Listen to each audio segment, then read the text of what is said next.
Reading with your kids. Hey, so great to see you. Come on in.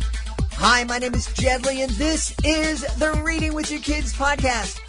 We are coming to you from the beautiful neighborhood of Reedville in the southwest corner of Boston, Massachusetts. We are so happy that you're part of our beautiful Reading with Your Kids family.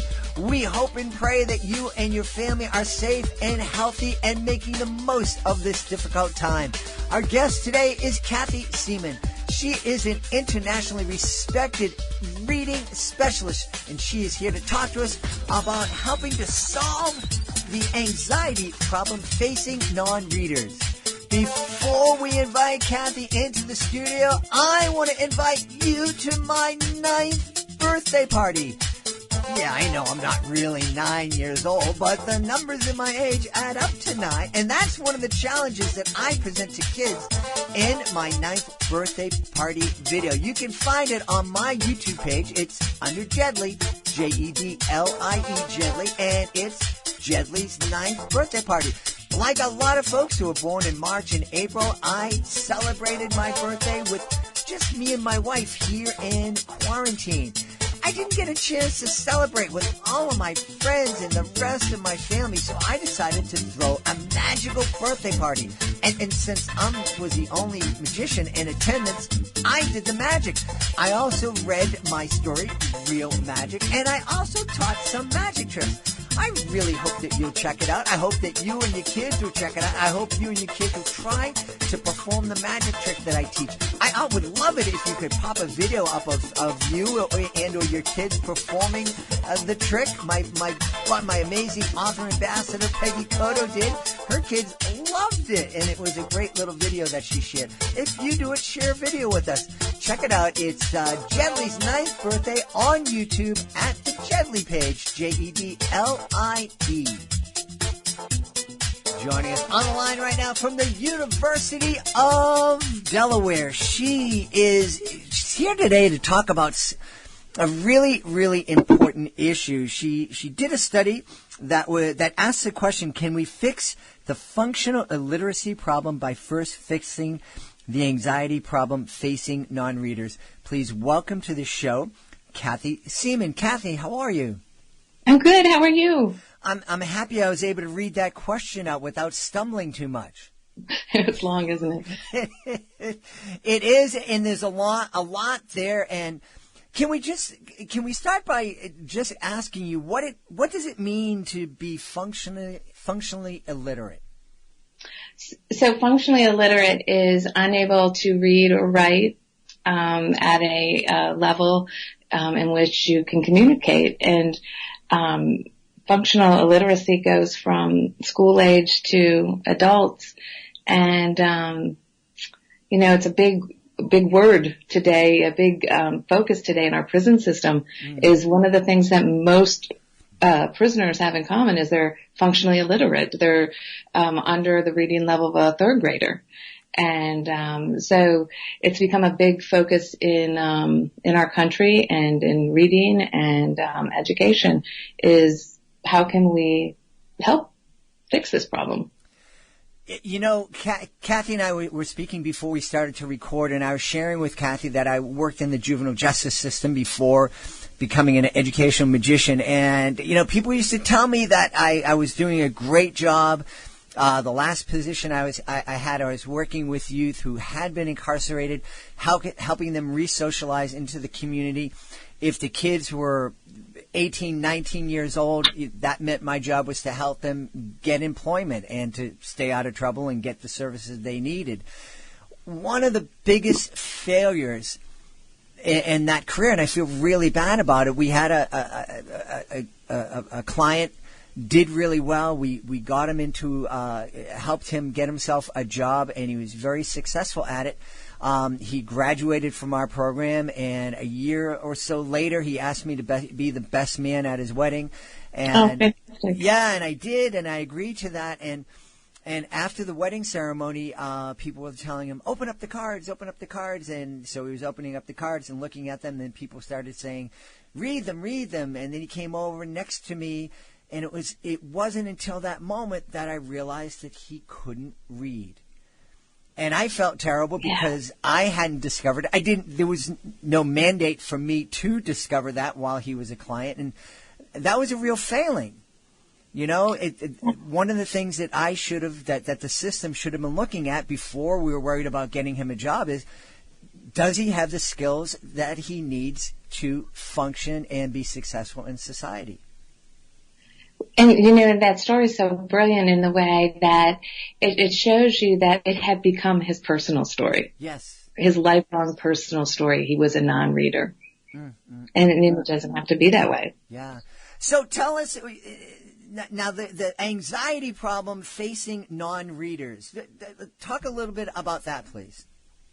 But, you know, so I had this wonderful quote that came from Dr. Carrie Hemsenstahl. It's how I'm going to start my speech at the World Literacy Summit.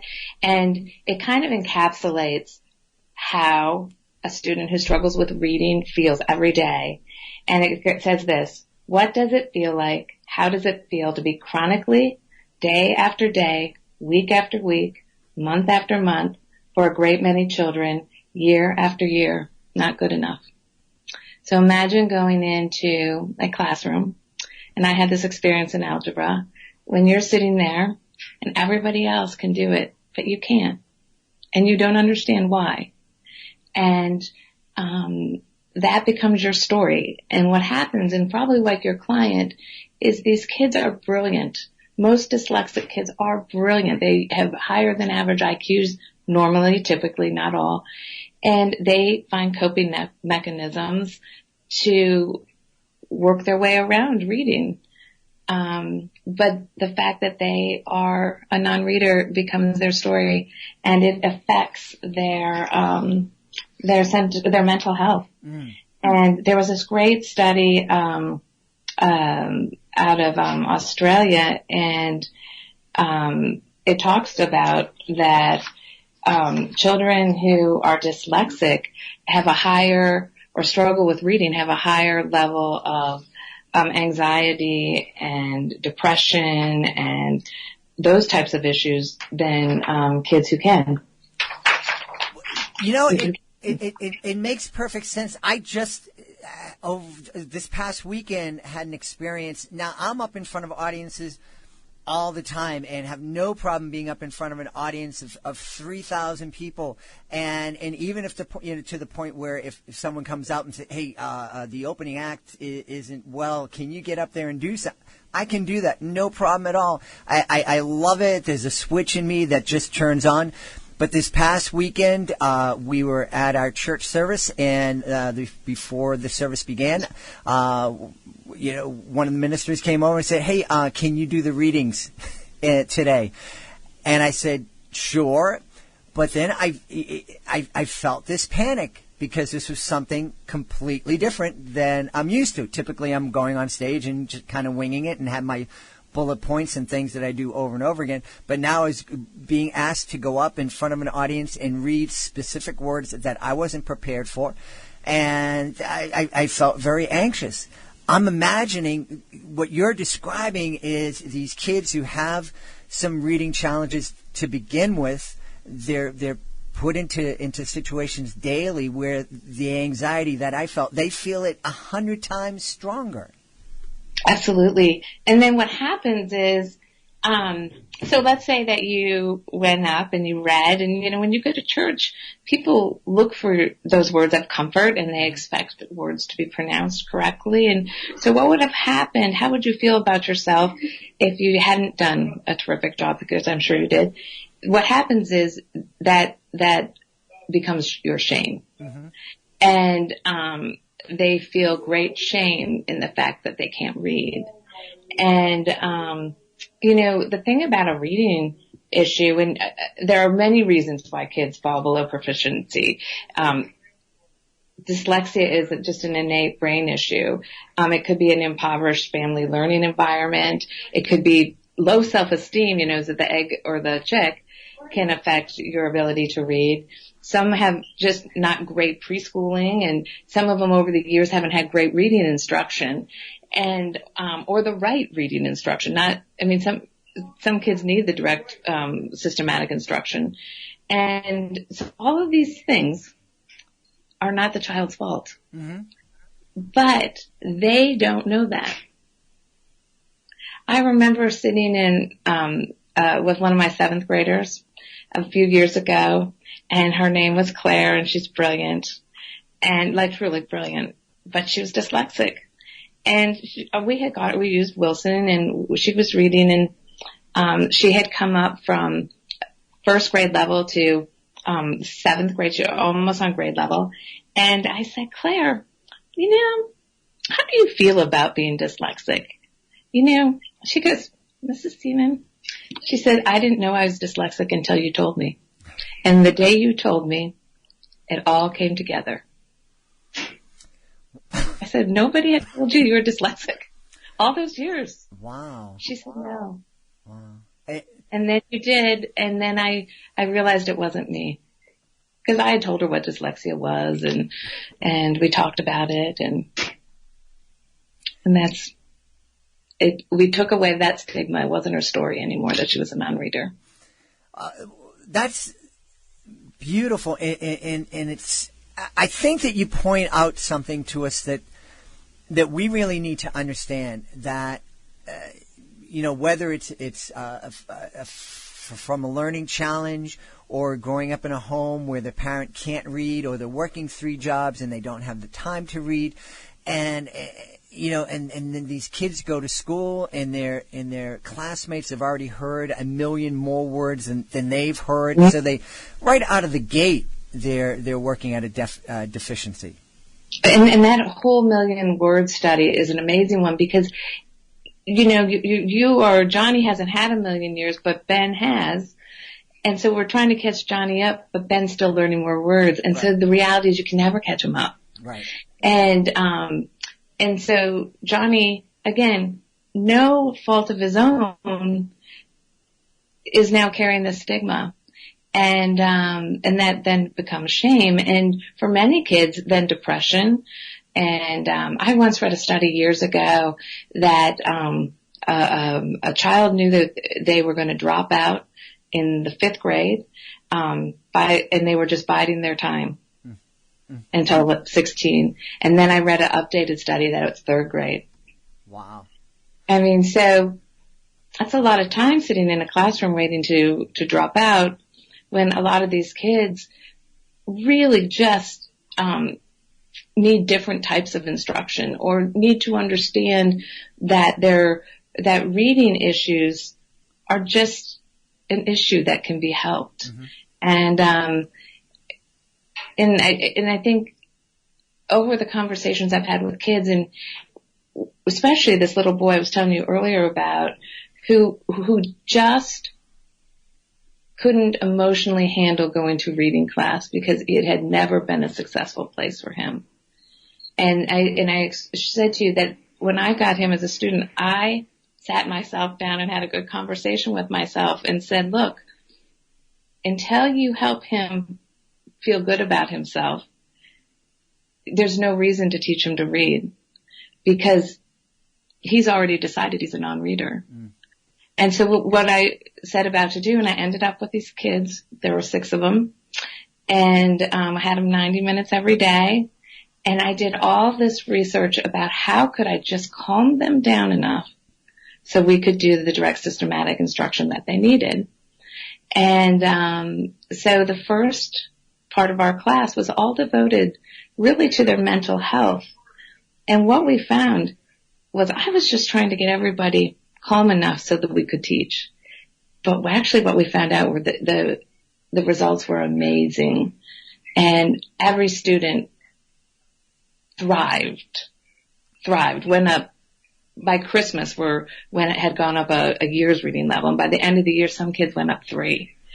And all we did is we stepped back and we created a classroom that was a safe place. It was a risk-taking place. And everybody knew that they were safe. Wow.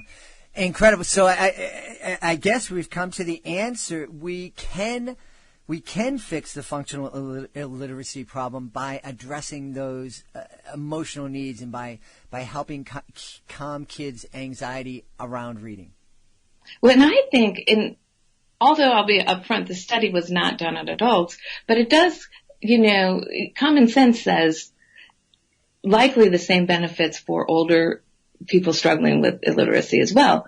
It is not a subject in their life that brings them great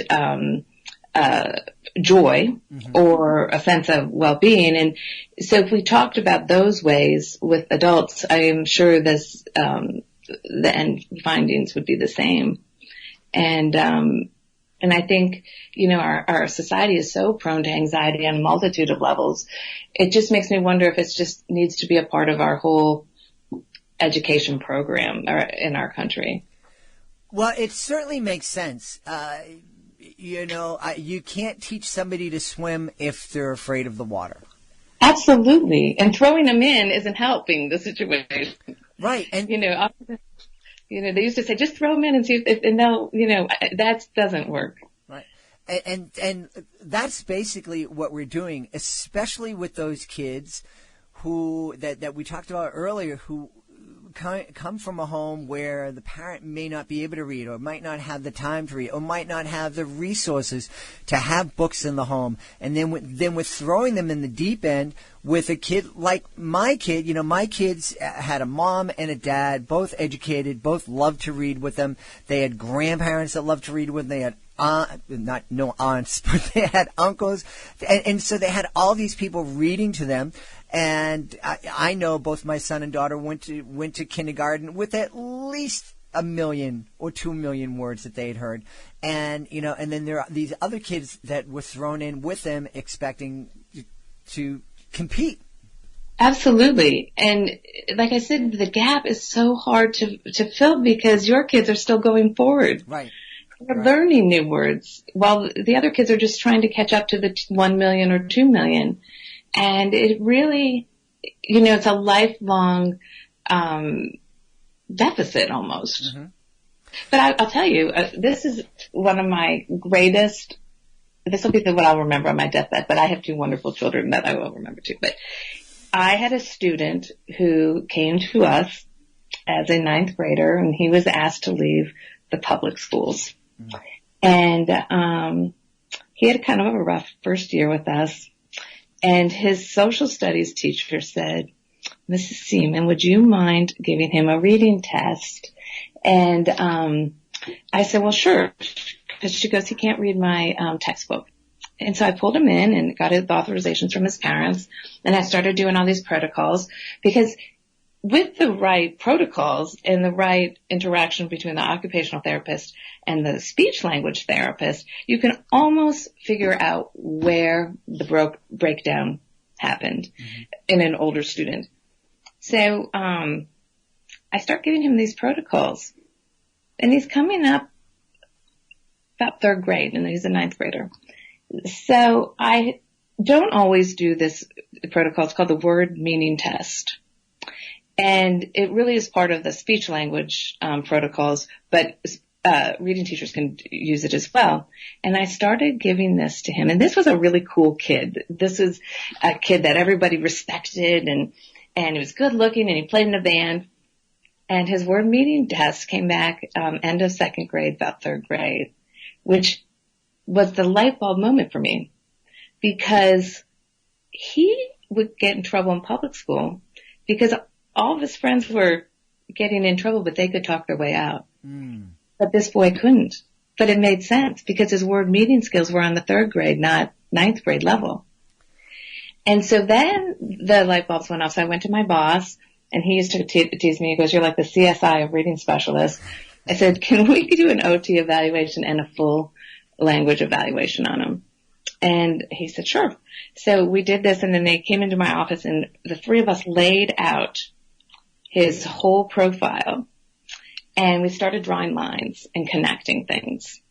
And we all stopped. There was a moment we all stopped in the room, and we said, could he have a central auditory processing disorder? And so we pulled up the checklist, and sure enough, I mean, he fit the profile. He needed speech therapy, which he had never really received. And so I said, well, okay, let's call the parents in. And so the dad came in, and this dad was very hands-on parent. But he was, we're from Philly, we're outside Philly. He was a union meat packer and much taller than me. And I have him in my office, and we're sitting in the little round table, and he's sitting in the little chair, kind of intimidating me. And I say to him, you know, your son is pretty smart. He just has these deficits. And I think he has a central auditory processing disorder. And he started to cry, like break down and cry. And I said, he goes, he's not stupid. I said, no, he's not stupid. He's just got some gaps, and he needs speech therapy. And I take him to AI. We have this amazing AI at DuPont Hospital. Ask for an central auditory processing disorder is a vestibular problem, and you need a special audiologist to give the test. And we have one at AI, and that vestibular system is the system between your ears that helps you have that sense of well-being, that sense of balance, but it also affects how you take in information. And oftentimes kids with central auditory processing disorders have reading issues because they get, like, have you ever been in a restaurant and you can hear the rattling of dishes in the background? Well, they hear that kind of background noise all the time. And so it affects their learning. And sure enough, by the end of when I left last year and I moved to the University of Delaware, he was on grade level. That's because we had figured out where the journey had broken down for him. We've talked so much on the show with educators, with other teachers, with authors. I'd like to know where the education system broke down, where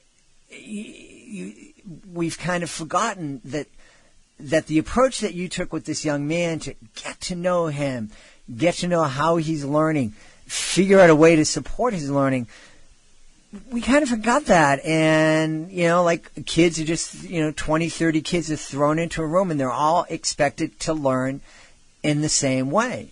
And if they can't, then they're made to feel like failures. And that's yeah. And so this is why this story is, I will take it to my grave. This will be one of the things that I will remember forever.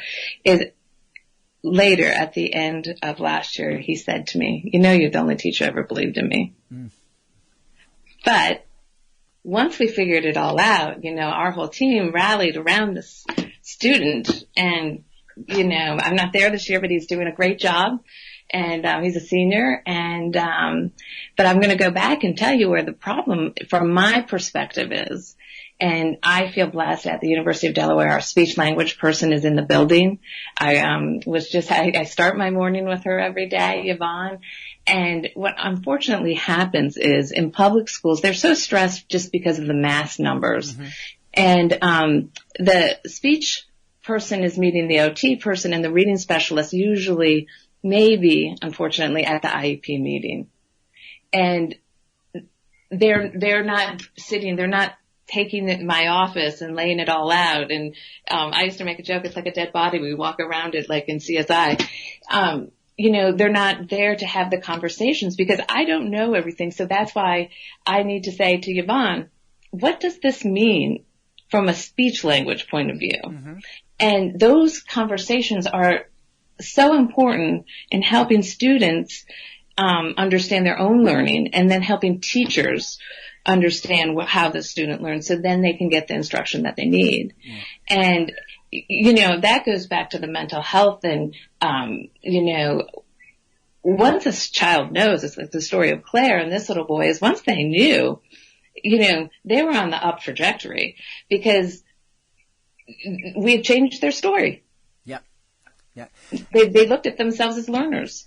And this is so very vital, I think. And the other connection that we fail to make is something that you said right at the beginning of our conversation, is that this huge percentage of people who are incarcerated and we have a huge percentage of people who are incarcerated.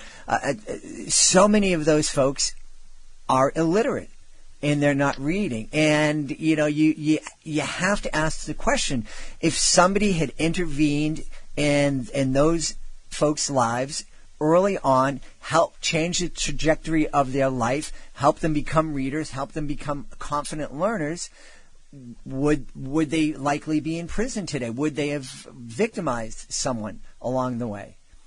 Well, and then, oftentimes these people who have victimized others really are a victim themselves. Oh, yes, absolutely.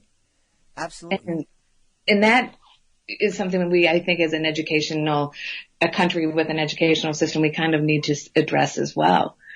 I have to be honest with you, before I looked at and changed the way I thought, I probably caused kids stress. Well, you were, as a teacher, as a student learning to be a teacher, you were brought up to think a certain way. For sure. And that's, and I have, I can almost not even verbalize it, have struggled with my own sense of, I love being a teacher. It is my story. And I'm thinking, have I harmed kids over the years because I didn't give them the instruction that would have made them readers? Mm. Well, and that brings up a new thing. All kids can learn to read with the right instruction, and this is, I'll be so unpopular with people, but we as educators need the right instruction too, because there's so much fabulous research out of how to teach kids with learning disabilities, especially dyslexic kids. We need to be educated of how to be the best teachers we can for all of our students. And you need to be allowed to be the best teachers that you can be. Absolutely.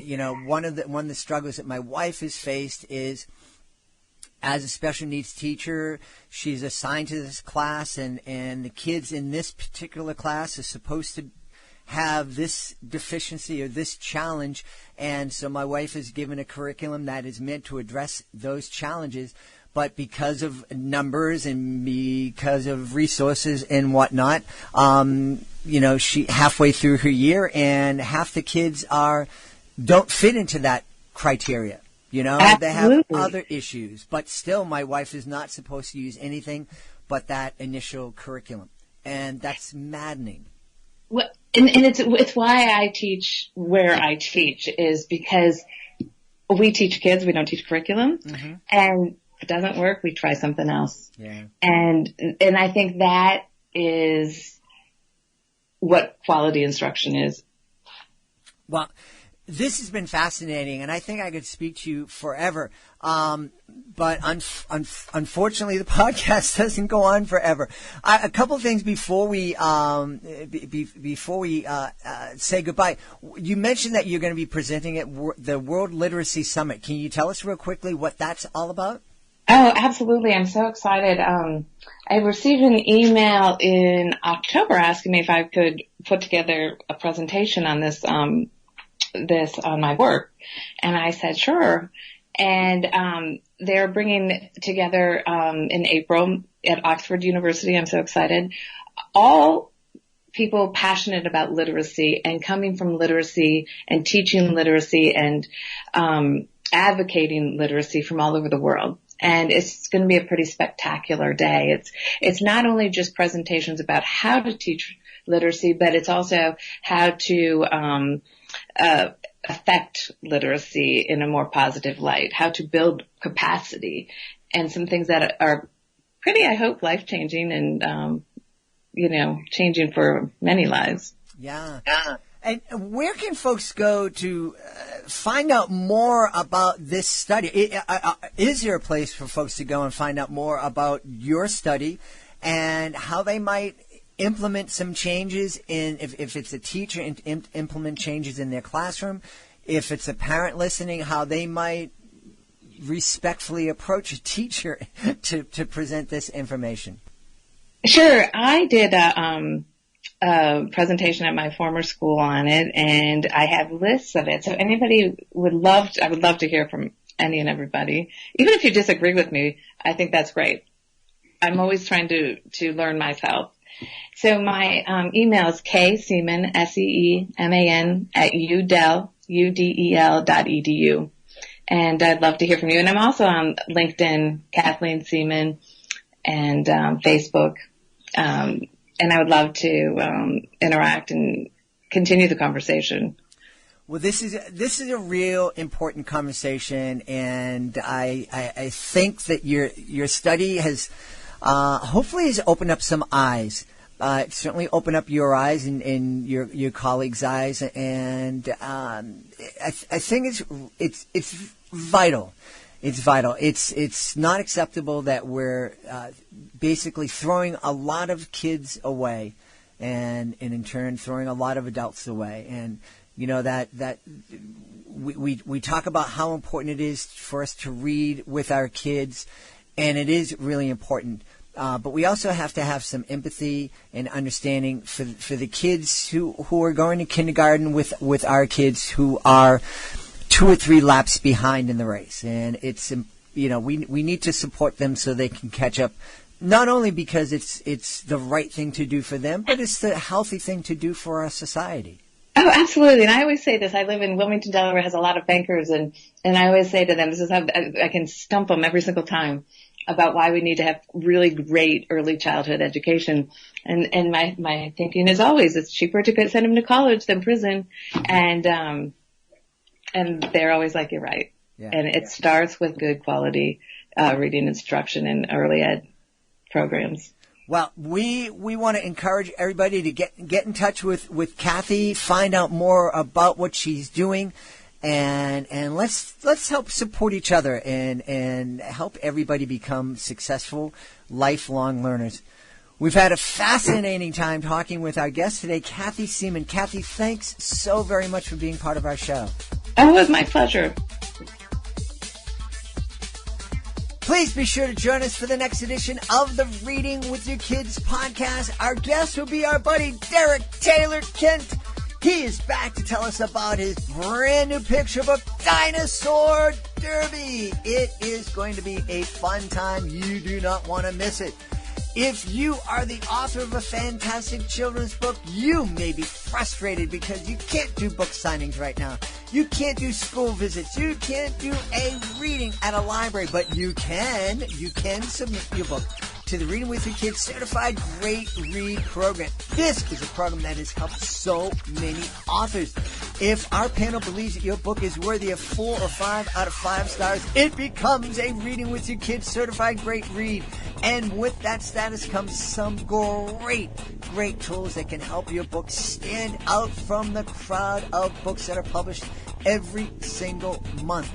Rachel Mann, the author of The Spaces You'll Go, her book was recently awarded the Reading with Your Kids Certified Great Read title, and she loves it. She's so excited. She was most excited about the animated video announcement that we made celebrating her book with lots of art from her book and great messages and great words of praise from our panel, and which she wrote back to say, I love this. And it's a great tool that she can share on her website, on her Amazon page, on her social media pages, and we share it out there too. Check it out. Go to our website, readingwithyourkids.com. Click on the Author Services button at the top of the page. Let us know that you are interested, and we will let you know all of the details. I want to thank the folks who made today's show so very wonderful. Of course, I want to thank our guest, Kathy Seeman. I want to thank my incredible team. My amazing producer, Fatima Khan. My awesome author, Ambassador Peggy Cotto. My beautiful wife. Thank you so much, Mia Moore, for all the support you give me. But most of all, I want to thank you. Thank you so much for taking the time to join us. Thank you so much for taking care of your kids and keeping them safe. And thank you so much for making the world a better place by reading with your kids. I'll be looking through the next edition of the Reading with Your Kids podcast.